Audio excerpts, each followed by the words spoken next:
Now let us look at this example. So determine the value of the following logs. अब इसके अंदर क्या हमको बेस यहाँ पे बताया हुआ नहीं है तो हम बेस 10 अज्यूम करेंगे। यहाँ पे बेस हमको बताया हुआ है तो जो बेस की वैल्यू है वो अज्यूम करेंगे। सो क्वेश्चन नंबर 1 में हम कैसे लिख सकते हैं, since the base is not mentioned तो बेस 10 हो गया हमारा, और इसको कैसे लिखा 10 टू द पावर ऑफ 4। तो हम वो प्रॉपर्टी लगाएंगे that log of x to the power n is n log x।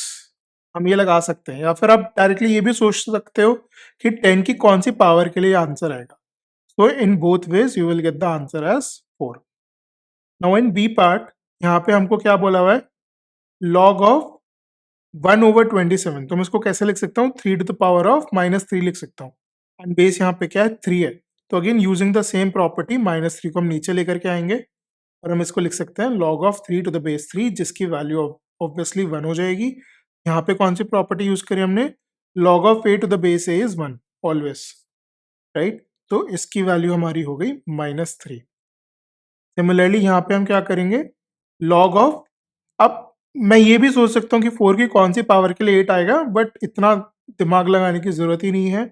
8 को हम 2 टू द पावर 3 लिख सकते हैं, 4 को हम 2 टू द पावर 2 लिख सकते हैं। तो यहाँ पे दो प्रॉपर्टीज यूज करेंगे, कौन सा, पहला तो यही कि log of x to the power n तो न्यूमरेटर में आ जाता है, लेकिन जब बेस का पावर होता है, बेस का पावर है, तो हम जो पावर होती है वो डिनोमिनेटर में आ जाती है, राइट। तो log of b to the base a, तो ये दोनों प्रॉपर्टी साइमल्टेनियसली अप्लाई करेंगे तो क्या हो जाएगा, 3 हमारा न्यूमरेटर में आ जाएगा और डिनोमिनेटर की पावर जो कि 2 है वो हमारा डिनोमिनेटर में आ जाएगी।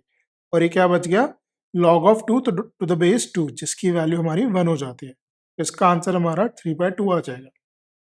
और सिमिलरली यहाँ पे डी पार्ट में हम क्या लिख सकते हैं, log ऑफ c रूट, यानी कि c टू द पावर 1/2 और बेस क्या है c, तो c की डिग्री नीचे आ गई 1/2 हो गया, and log of c to the base c, जिसकी वैल्यू हमारी 1 है, तो आंसर इसका हो गया 1/2।